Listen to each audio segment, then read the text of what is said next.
Hello, so today's book review is going to be of I keep saying The Looking Glass Sound. It's not, it's just Looking Glass Sound. But yeah, Looking Glass Sound by Catriona Ward. This is the third book I've read by her. And this was one of the books from last month's book box. And when I pulled it out, initially I was like, oh yeah, this sounds like it's going to be really interesting. And then I saw it was by this author and I was like, this is either going to be like a little bit hit or miss for me. I've read her two previous books and the first one, I really didn't enjoy the premise. I explained why in my book review. It's of The Last House on Needless Street. And then the next one was The Sundial, which I found really interesting, but just kind of missed the mark a little bit. I believe I've done a review of that as well. And then yes, this is the third book I've read from her, and unfortunately it's another miss for me.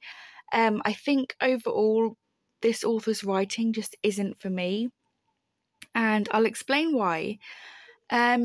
So this story is a little bit complicated. It starts off really good. I would say the first quarter of the book I really enjoyed. The middle half, I got a little bit bored and it started to lose me a bit. And then the last half, I just completely lost it and was basically skim reading till the end. So yeah, I would say the first half of the book was probably like a 3-star, and then it gradually just became a 2-star as I carried on reading. So you're following the story of a boy called Wilder. And Wilder, he doesn't really fit in. He's a bit of an oddball.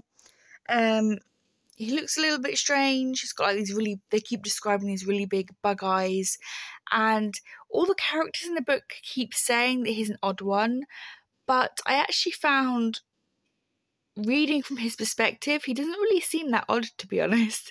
I don't really understand why everyone keeps calling him odd. It's very much a book of people telling you things rather than actually showing you things. So the first half is very much a coming of age story. He has gone away with his parents and they've gone away for the summer holidays and they've gone to this remote beach location. He makes friends with two other people, a girl and a boy, Harper and Nat, and yeah, it's just about them exploring the beach and the ocean and just doing stuff that kids normally do on summer holidays, hanging out.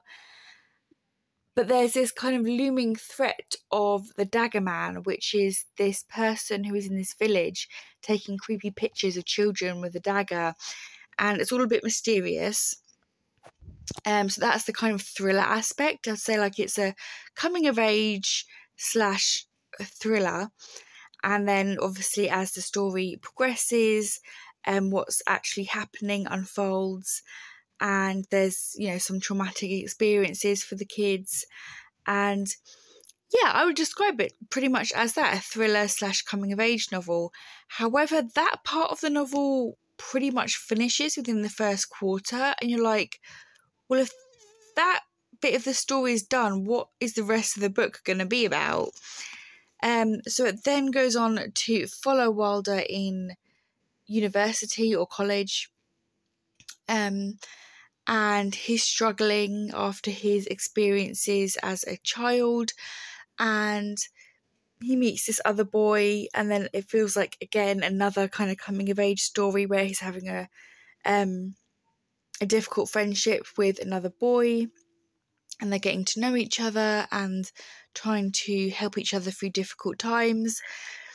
And then, yeah, the end of the book just gets really, really weird. It gets a little bit confusing. I feel like Catriona Ward tries to pack too much into her book. Like, if she just stuck with the first half of the book, maybe, and she could have made it, like I said, a thriller about this serial killer called the Dagger Man, or, that literally could have been the premise for the whole book, and it would have been fine, because her writing's good and the characters were somewhat interesting. But I feel like because she was trying to cram so much into this book, nothing really came together. And towards the end of the book, the characters just felt a little bit lost. You kind of lost like a sense of them because you were just trying to figure out what the hell was happening in the story. And I felt like she was trying to do something really clever with this book, but it just didn't quite land for me. And there wasn't really any need for it. Like, it was a good story on its own, and she could have just ran with that. Instead of making it overcomplicated towards the ending, and then it just completely took me out of the story. Because first of all, it dragged on, and I got bored. There was a lot of repetition because basically you're reading from Wilder's perspective. He's retelling you the stories of his childhood and so on. But then you get retellings from other people as well, and it all gets a little bit muddled, and you end up getting repetitive because you're hearing the same thing over and over again, and also slightly bored because you're like, okay, let's move on, let's get on to the next plot points, but it never really seems to get there, and it just feels a bit dissatisfying and confusing. Like I said, I was pretty much close to DNFing it halfway through this book, and I feel like all of her books are like that for me. Or Sundial was definitely like that for me from what I can remember. But it was gripping enough that it kept me interested. I can't remember what I rated Sundial. I can't remember if I gave it a 3 or a 4.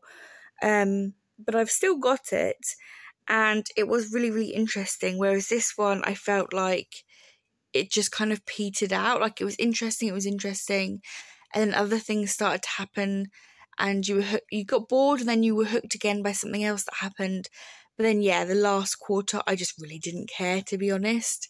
I started to skim read it really quickly, and then things got really confusing, and it ended up pulling other characters towards the end who you were reading from their perspective and stuff, and I just didn't care. They were like minor characters in the very beginning of the book, and then they tried to make them more forthcoming characters or more important characters towards the end. But by that point, I didn't care. I'd just kind of given up on it by then. So, unfortunately, I think it's a 2-star from me.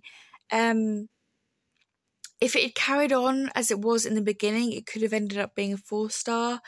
It was slow, but it was very atmospheric, and I was interested in the characters. But this one just wasn't for me. I just feel like she tries to overcomplicate her books when she has good ideas to begin with, and she should just kind of stick with where it was going rather than trying to make the books more complicated than they need to be, or make the stories more complicated than they need to be. But that's kind of my review on Catriona Ward. I know I'm going to be in the minority here because a lot of people really, really enjoy her writing. She often gets very, very good reviews, starting from the very first one, The Last House on Needless Street, and then Sundial, and then this one. But there's just something about the stories that just don't gel with me, unfortunately. So, that's kind of my review of this book. I just think, I wouldn't purposefully go out and buy her books. If I get more of her books within the horror book box, because like I said, I've received all of her books through the Abominable Book Club, and if I get any more from her, I will read them just to check them out, but I'm not going to push myself to finish them. If I get bored by them, I'll just end up DNFing. To be honest, the only reason why I didn't DNF this book is because I got a little bit over halfway, and I kind of felt like, well, I'm already halfway, I may as well push myself to finish it. Whereas if the first quarter had, dragged on a little bit, I probably would have DNF'd it sooner. But so that's my review. If I get more books from her through the book box, I will give them a go. But I wouldn't purposely go out and buy any more books from this author. I think I pretty much have like a 3-strike rule. If I've read 3 books by the author and it's just not hitting for me, then I'm probably not going to seek out any more of their books on my own. So, that's my review. Have you read this book? Have you heard of this book? Let me know your thoughts in the comments down below. Did you really love this book? Because like I said, I know there are a lot of people who really enjoy her writing style out there. I'm just not one of those people, unfortunately. So if you've read this and you've loved it, let me know, what did you like about this book? What were the best points for you? Because like I said, I enjoyed the first quarter of the book. I thought that was interesting. But the pacing and the storytelling style, I think, is just not for me. So yeah, I'm going to stop rambling. That's all I have to say. So as always, thank you for watching, and until next time, bye guys.